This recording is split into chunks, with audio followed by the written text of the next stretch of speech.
Vamos observar a seguinte situação. Nós temos aqui uma equação de segundo grau e vamos tentar encontrar as raízes dessa equação. Vejamos, x ao quadrado, então, vai ser igual a menos 1. A potência aqui, então, aplica-se a sua operação inversa. Então, será a raiz quadrada de quem? De menos 1. E nós sabemos que no conjunto dos números reais, não há um número que multiplicado por si mesmo vá resultar em um número negativo. Vamos então ver aqui qual é o procedimento para encontrar a raiz desse número. Nós já sabemos que no conjunto dos números reais não é possível essa solução aqui. Por isso, nós vamos empregar os conhecimentos do conjunto dos números complexos. Vamos analisar agora a aplicação da terceira definição, que é aquela que trata da multiplicação de pares ordenados. Vamos ver o que acontece. Na multiplicação de pares ordenados, nós vimos que deverá ser feito da seguinte maneira: o primeiro vezes o primeiro menos o segundo vezes o segundo. Vai resultar o primeiro elemento do par ordenado resposta.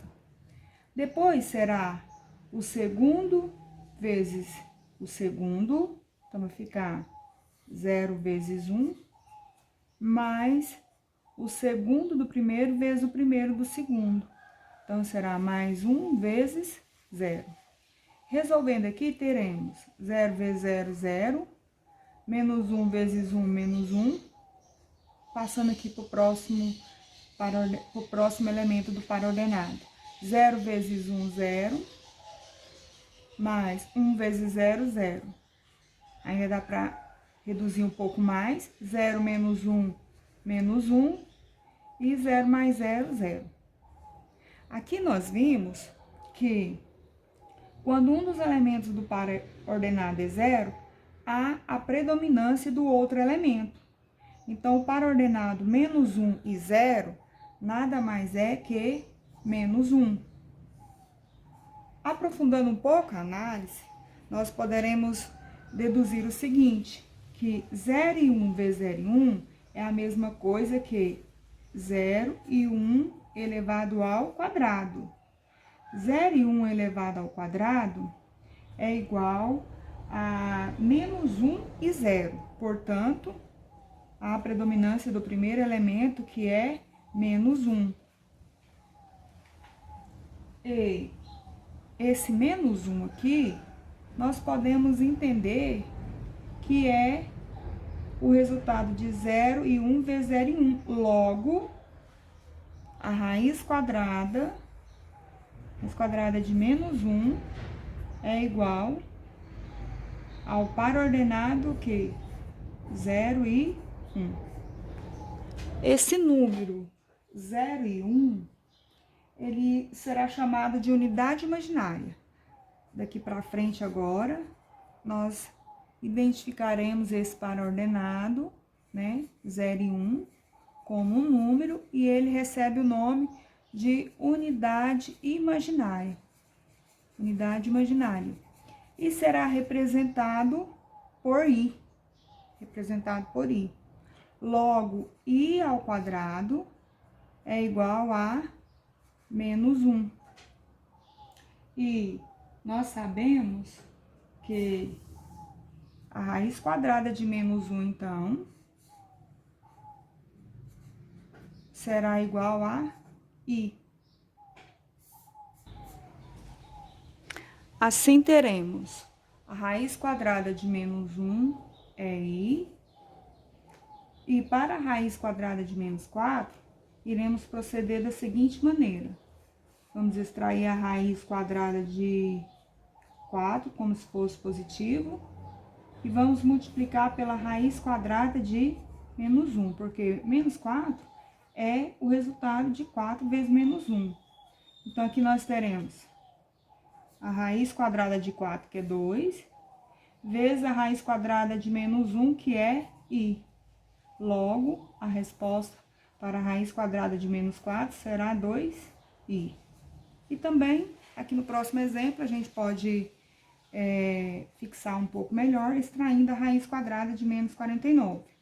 Vamos extrair a raiz quadrada de 49 como se positivo fosse, vezes a raiz quadrada de quem? De menos 1. Então, logo nós teremos para a raiz quadrada de 49, 7. Para a raiz quadrada de menos 1, i. Logo, a raiz quadrada de menos 49 é igual a 7i. Certinho, pessoal? Vamos entender agora as denominações de um número complexo, das partes de um número complexo. Então, o número complexo em sua totalidade é representado por z. Então, z é o número complexo. O a é a parte real desse número complexo. Então, vai ser um número real. O b é a parte imaginária desse número complexo. E o i, nós já vimos que é a unidade imaginária.